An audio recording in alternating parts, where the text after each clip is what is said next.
Selamat siang adik-adik. Kita hari ini berkumpul kembali mau ibadah sekolah minggu GKI Ampera. Adik-adik, Cici undang semua yang bangkit berdiri. Sebelum kita mulai ibadah kita naikkan pujian di hadapan hadirat-Mu ya Bapa.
Kita berdoa. Tuhan Yesus, kami bersyukur hari ini kami boleh datang kembali beribadah kepada Tuhan. Tuhan, pimpinlah kami, pimpinlah puji-pujian kami agar menyenangkan hati Tuhan. Hanya di dalam nama Tuhan Yesus kami berdoa. Amin. Adik-adik, Cici undang masih bangkit berdiri. Kita mendengar pujian Ku Mendaki ke Bukit Sion.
Semuanya untuk masih bangkit berdiri. Kita naikkan pujian Jalan Serta Yesus Jalan Setiap Hari.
Silakan untuk duduk.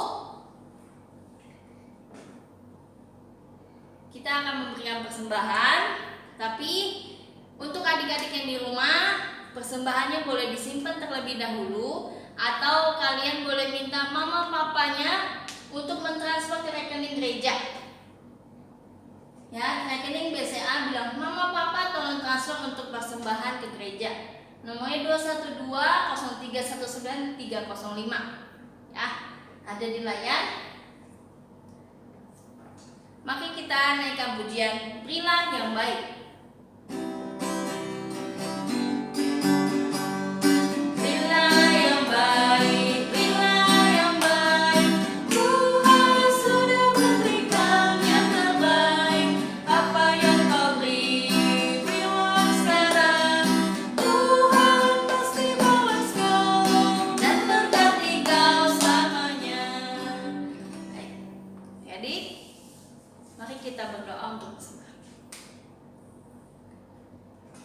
Tuhan Yesus, terima kasih sampai hari ini kami diberikan kesempatan untuk ibadah, kami diberikan kesempatan untuk memberikan persembahan. Tuhan, pimpinlah persembahan kami, berkatilah ya Tuhan, agar dapat digunakan untuk pekerjaan Tuhan di gereja kami. Hanya dalam nama Tuhan Yesus kami berdoa. Amin. Nah, adik-adik, Cici mau kasih pengumuman. Yang pertama yaitu ibadah persekutuan anak. Setiap hari Kamis ada persekutuan anak jam 6:30, ya. Di mana Cici emang kita ke gereja? Enggak. Persekutuan anak tetap sama, yaitu di channel YouTube Sekolah Minggu GKI Ampera. Ya. Nanti adik-adik 6:30 malam hari Kamis akan ada persekutuan anak. Ya. Dan juga mari kita akan mendengar firman Tuhan. Cici undang untuk bangkit berdiri. Kita naikkan pujian, Kusiapkan hatiku Tuhan.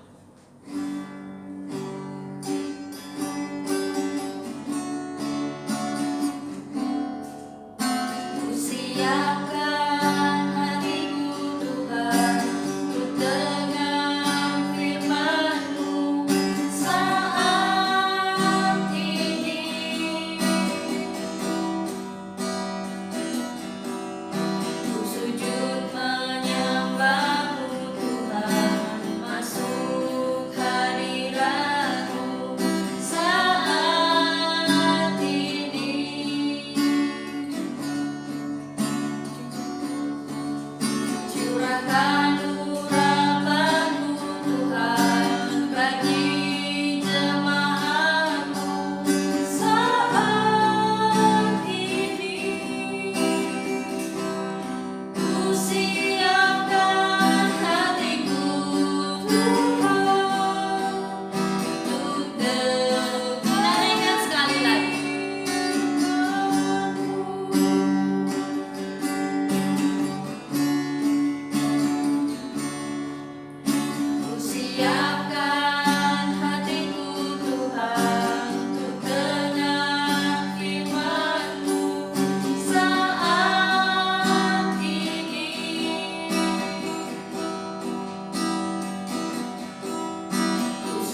mendengarkan firman Tuhan.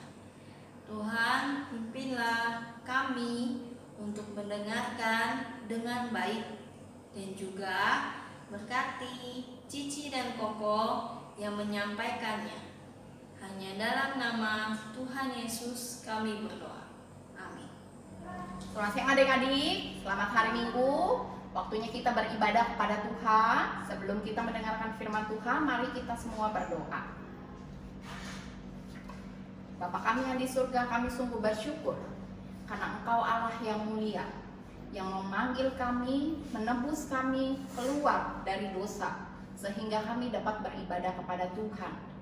Biarlah kami boleh beribadah dengan sungguh-sungguh, hati kami, pikiran kami, perkataan kami, pujian kami, untuk selalu memuliakan nama Tuhan. Pimpinlah pemberitaan firman Tuhan hari ini, supaya kami menjadi pendengar dan menjadi pelaku firman Tuhan. Karena Tuhan mau kami beribadah kepada Tuhan. Dalam nama Tuhan Yesus kami berdoa. Amin.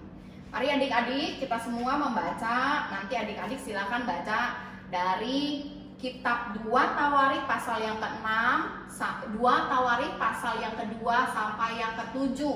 Hari ini Cici Leni mau menceritakan kepada adik-adik bagaimana Allah, Tuhan Allah mau anak-anaknya beribadah kepada Tuhan Allah yang mulia. Karena pada waktu Tuhan Allah membebaskan umat Israel dari perbudakan di Mesir, Tuhan Allah mau bukan cuma umat Israel bebas begitu saja, tetapi Tuhan Allah mau supaya umatnya beribadah kepada Tuhan Allah. Nah, bagaimana cara mereka beribadah kepada Tuhan Allah? Tuhan Allah memberikan petunjuk kepada siapa umatnya harus beribadah, di mana umatnya harus beribadah, dan apa yang harus dipersiapkan umatnya waktu mereka beribadah kepada Tuhan Allah. Pada waktu mereka keluar dari tanah Mesir, Tuhan Allah memberikan petunjuk supaya umat Israel membuat sebuah kemah suci. Nah, di kemah suci ini tidak sembarangan orang boleh atau dapat masuk, tetapi semua umat boleh datang membawa doa mereka, membawa korban persembahan mereka yang akan diwakili oleh imam-imam. Nah, kenapa mereka harus beribadah di kemah suci? Karena pada waktu itu mereka masih berpindah-pindah dari satu tempat ke tempat yang lain. Waktu mereka mengembara di padang gurun sampai mereka masuk ke tanah perjanjian, mereka masih berpindah-pindah. Oleh karena itu, kemah suci dibuat supaya bisa dibongkar dan dipasang kembali. Tetapi ketika mereka sudah menetap, Tuhan Allah juga memberikan satu petunjuk, ya. Ini adalah kemah suci. Waktu umatnya beribadah kepada Tuhan, mereka beribadah di kemah suci. Bagaimana imam-imam dan umat datang kepada Tuhan Allah. Lalu ketika mereka sudah tidak berpindah-pindah lagi, Tuhan Allah memberikan satu perintah supaya dibangun bait suci. Ya, tadinya Raja Daud ingin membangun bait suci, tetapi Tuhan Allah berkehendak lain. Raja Salomo lah yang akan memimpin pembangunan bait suci, di mana nanti umatnya boleh datang beribadah kepada Tuhan, memuji Tuhan, berdoa di sana dan membawa persembahan. Lalu Raja Salomo membangun pembangunan bait suci ini, sebuah tempat yang sangat besar. Adik-adik tahu tempatnya itu panjangnya 27 meter, lebarnya 9 meter, tingginya 54 meter, dan dibangun oleh 153.600 tukang. Para pekerja-pekerja, mereka membangun satu tempat yang, karena Raja Salomo mau bait suci itu dibangun dengan sangat megah, supaya mereka tahu mereka beribadah bukan kepada sembarangan dewa, tetapi kepada Tuhan Allah yang sangat mulia. Nah, bait suci ini dibangun oleh Raja Salomo. Raja Salomo memimpin pembangunan bait suci ini. Nah, ketika bait suci itu telah selesai dikerjakan, adik-adik lihat gambarannya kurang lebih seperti ini ya. Ada pelatarannya, ada ruang maha kudus, ada tempat para imam, dan tempat umat berkumpul untuk beribadah kepada Tuhan Allah. Setelah selesai bait suci itu, Raja Salomo mau meresmikan bait suci itu. Maka Raja Salomo kemudian memanggil orang-orang yang melayani, orang-orang yang mendapatkan tugas khusus untuk melayani di bait suci ini, yaitu ada imam-imam, ada para Lewi, orang-orang Lewi, lalu juga ada para penyanyi khusus ya, lalu juga ada para pemain musik.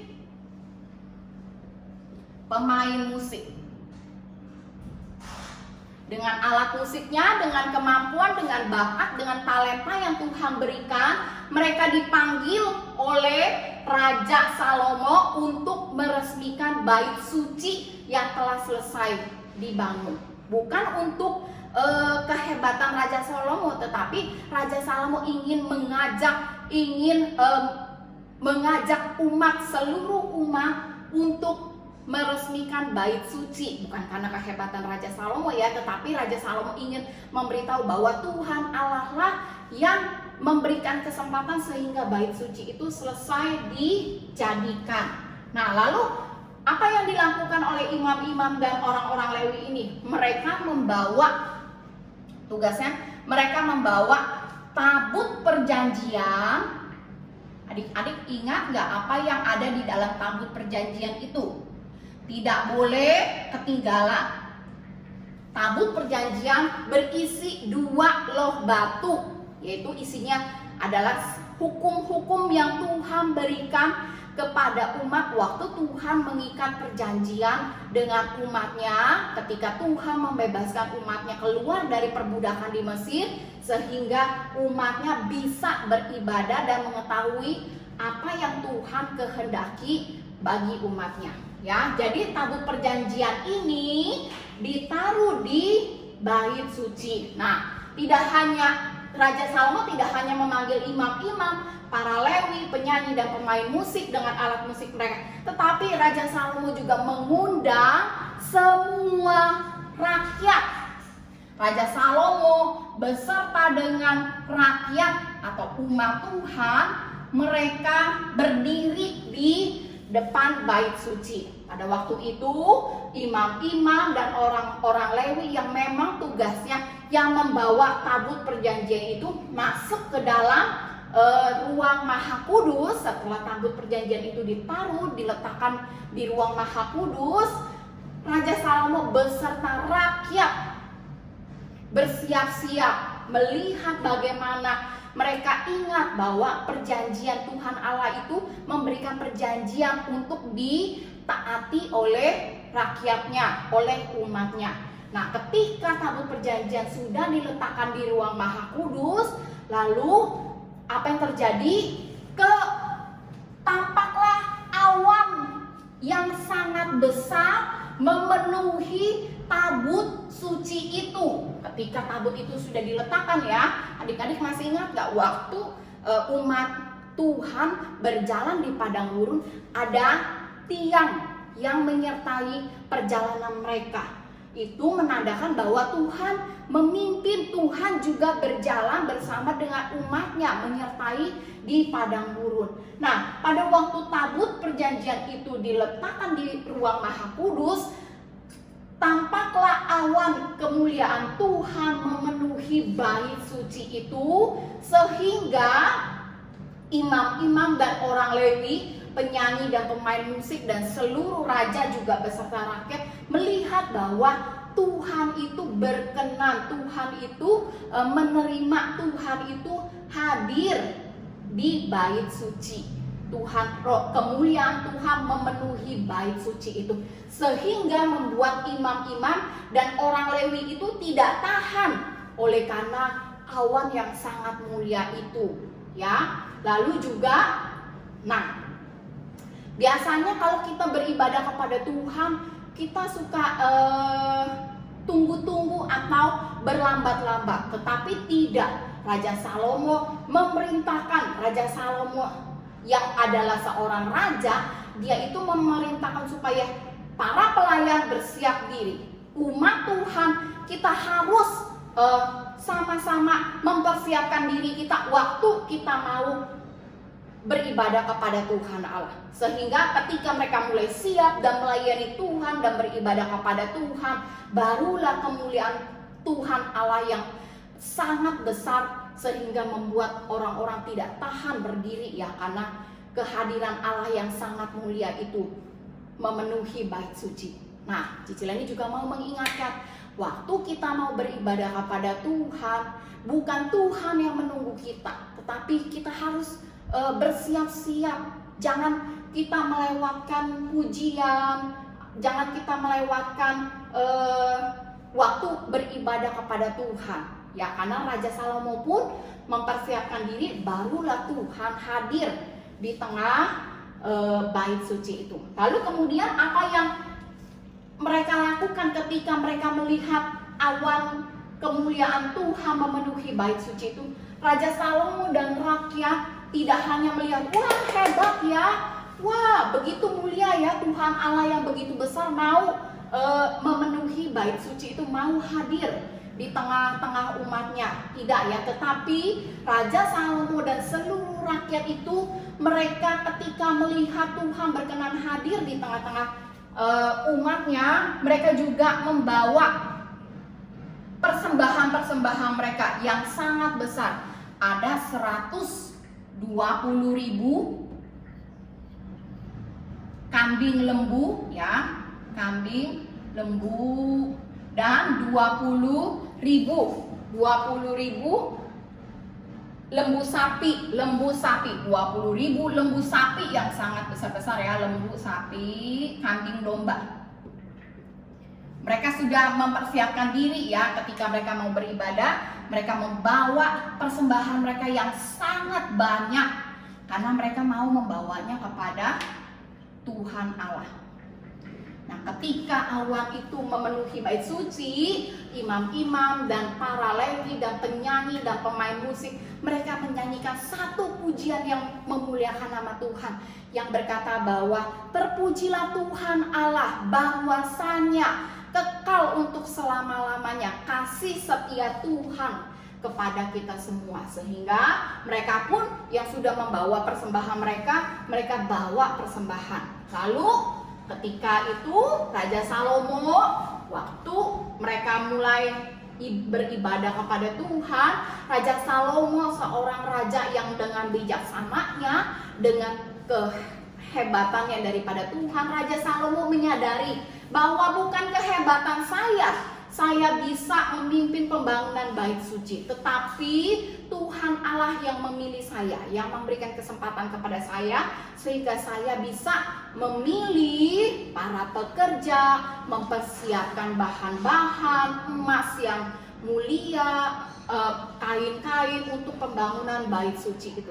Lalu Raja Salomo juga, lalu dia berdiri di hadapan umatnya.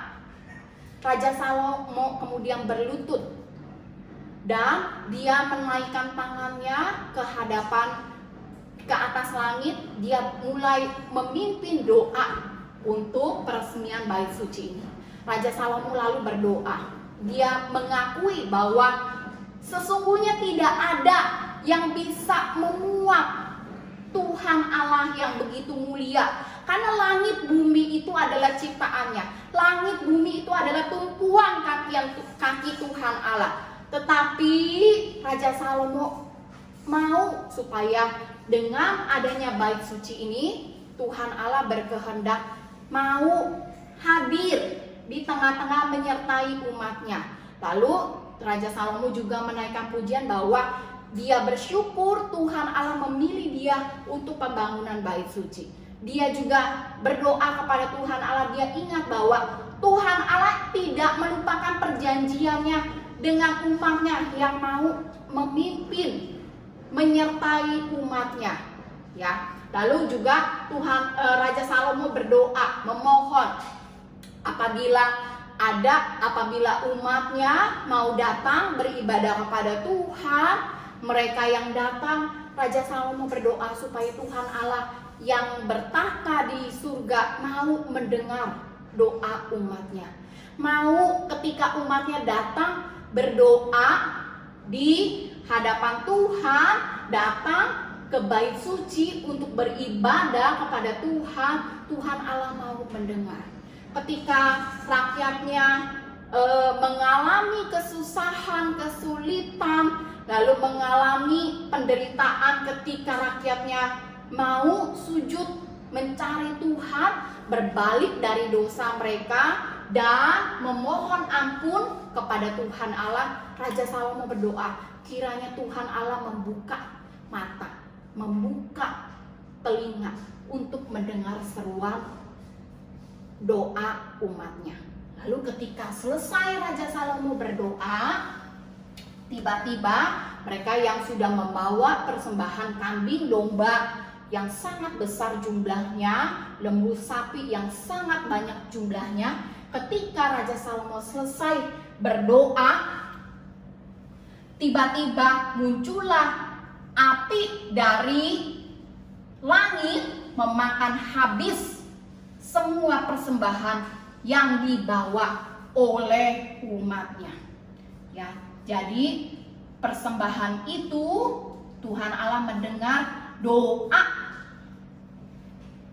umatnya dan Tuhan Allah berkenan menerima persembahan yang dibawa oleh umatnya. Lalu, wow, ketika melihat awan yang sangat mulia, api yang turun dari langit memakan habis persembahan yang dibawa, sangat gentar umatnya, sangat takjub melihat bagaimana Tuhan Allah menerima ibadah mereka, bagaimana Tuhan Allah berkenan hadir di tengah-tengah umatnya. Lalu bersukacitalah mereka dan sekali lagi mereka memuji, menyanyikan pujian bahwasanya untuk selama-lamanya kasih setia Tuhan terhadap umat Tuhan. Lalu mereka kemudian merayakan peresmian bait suci selama 7 hari dan merayakan perayaan Pondok Daud selama 7 hari berturut-turut. Lalu Raja Salomo pun menyuruh rakyatnya semua pulang. Ketika mereka pulang, rakyatnya pulang kembali ke rumahnya masing-masing, mereka semua bersukacita. Mereka semua tidak ada yang sedih. Wah, saya sudah bawa persembahan yang banyak ya. Tetapi mereka semua bersukacita sambil mereka semua memuji-muji Tuhan. Sambil mereka semua mengingat bahwa sesungguhnya Tuhan hadir waktu mereka beribadah kepada Tuhan. Sesungguhnya Tuhan mendengar waktu mereka menaikkan doa kepada Tuhan. Ya. Nah, sekarang waktu kita di zaman ini, waktu adik-adik beribadah kepada Tuhan, ya, Tuhan Allah hadir gak? Tuhan Allah ada gak? Ada, ya. Walaupun kita tidak beribadah di kemah suci, tidak beribadah di bait suci, tetapi Tuhan Allah mau semua anak-anak beribadah kepada Tuhan. Karena itulah kewajiban kita sebagai orang-orang, sebagai anak-anak yang sudah ditebus, dibawa keluar, dibebaskan, diselamatkan dari dosa. Setiap orang yang beribadah, yang telah diselamatkan oleh Tuhan, harus beribadah kepada Tuhan. Tidak boleh tidak beribadah kepada Tuhan. Nah, Tuhan Allah juga waktu itu Tuhan Allah hadir di tengah-tengah umatnya ditandai oleh awan yang sangat mulia dan api yang turun memakan habis persembahan yang umatnya bawa. Sekarang bagaimana sih saya tahu kalau Tuhan Allah itu berkenan waktu saya beribadah kepada Tuhan, menerima waktu saya beribadah kepada Tuhan? Nah, Tuhan Allah itu setiap anak-anak yang percaya kepada Tuhan Allah memberikan Roh Kudus ke dalam hati mereka. Untuk apa? Seperti setiap umat Tuhan yang beribadah kepada Tuhan, mereka harus ingat bahwa Tuhan itu memberikan perjanjian yang harus ditaati oleh umatnya. Roh Kudus yang diberikan ke dalam hati kita juga akan mengingatkan kita akan setiap firman Tuhan, perjanjian Tuhan, hukum Tuhan ke dalam hati kita, sehingga kita tahu apa yang dikehendaki oleh Tuhan Allah. Dan juga Tuhan Allah mau supaya kita sama-sama beribadah di rumah Tuhan. Sekarang mungkin kita beribadahnya di rumah masing-masing, tetapi kita tidak boleh melupakan kebaikan Tuhan seperti imam-imam, penyanyi, pemain musik, dan umat, bahkan Raja Salomo pun mereka merendahkan diri waktu mereka melihat korban persembahan mereka diterima. Mereka sujud sampai mukanya ke tanah karena mereka tahu bahwa Tuhan Allah yang mulia itu ada di tengah-tengah mereka.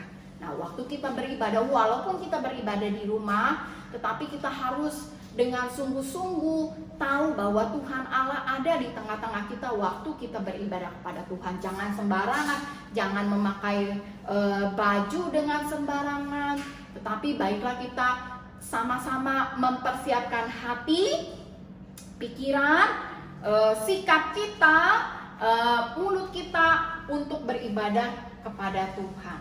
Nah, waktu kita diingatkan akan firman Tuhan, Roh Kudus akan memimpin kita sehingga kita selalu menyanyi pujian bagi Tuhan. Bahwasanya untuk selamanya kasih setia Tuhan. Dan waktu kita memberikan persembahan, kita juga mau memberikan dengan sukacita seperti umat Tuhan dan Raja Salomo yang membawa persembahannya dengan sukacita kepada Tuhan. Walaupun kita di rumah, walaupun kita tidak berkumpul untuk sementara di gereja, tetapi waktu jamnya beribadah, biarlah kita boleh sungguh-sungguh, biarlah kita boleh mempersiapkan diri. Bukan tungguin saya bangun tidur dulu baru ibadah ya. Tungguin saya habis, misalnya saya kan capek sih, sudah sekolah hari Senin sampai Sabtu, minggunya saya mau tidur siang dulu, nanti saya nggak apa-apa waktu datang firman Tuhan baru saya datang. Tidak ya, Raja Salomo tahu bahwa Tuhan Allah yang mulia itu ada di tengah-tengah kita. Jangan kita melambat-lambatkan diri ya, karena sesungguhnya yang harus ditinggikan adalah Tuhan Allah ya. Mari kita sama-sama membaca di dalam 2 Tawarik pasal yang ke-7 ayat yang ketiga. 2 Tawarik pasal yang ke-7 ayat yang ketiga. Ketika segenap orang Israel melihat api itu turun dan kemuliaan Tuhan meliputi rumah itu, berlututlah mereka di atas lantai dengan muka mereka sampai ke tanah. Lalu sujud menyembah dan menyanyikan syukur bagi Tuhan, sebab Ia baik, bahwasanya untuk selama-lamanya kasih setianya. Itulah yang akan jadi ayat hafalan kita. Harap kita boleh ingat bahwa ketika 2-3 orang berkumpul di dalam nama Tuhan, Tuhan ada di tengah-tengah kita semua, dan kita mau beribadah kepada Tuhan Allah yang mulia. Satu kali lagi kita baca 2 Tawarik pasal yang ke-7 ayat yang ketiga. Ketika segenap orang Israel melihat api itu turun dan kemuliaan Tuhan meliputi rumah itu, berlututlah mereka di atas lantai dengan muka mereka sampai ke tanah. Lalu sujud menyembah dan menyanyikan syukur bagi Tuhan, sebab Ia baik, bahwasanya untuk selama-lamanya kasih setianya. Mari kita berdoa. Kami bersyukur ya Tuhan, kalau Allah yang mulia boleh menyertai kami. Kami bersyukur kami boleh datang beribadah kepada Tuhan. Kami boleh ingat bahwa Tuhanlah penebus kami yang hidup, yang membebaskan kami dari dosa, yang mengampuni segala kesalahan kami, yang memimpin setiap langkah hidup kami. Engkau mau supaya kami datang kepada Tuhan, mensyukuri kasih Tuhan, menaikkan doa waktu kami dalam kesulitan, membawa persembahan kami kepada Allah yang mulia. Biarlah Tuhan boleh menyucikan hati kami. Biar kami boleh sungguh-sungguh datang beribadah kepada Tuhan Allah yang mulia, dengan syukur, dengan pujian, dengan hormat kami. Terima kasih ya Tuhan, kami berdoa biarlah Tuhan boleh memulihkan keadaan kami, sehingga kami boleh berkumpul kembali di rumah Tuhan, beribadah bersama-sama dengan teman-teman kami, mensyukuri bahwa Tuhan baik dari sekarang sampai selama-lamanya. Dalam nama Tuhan Yesus kami berdoa. Amin.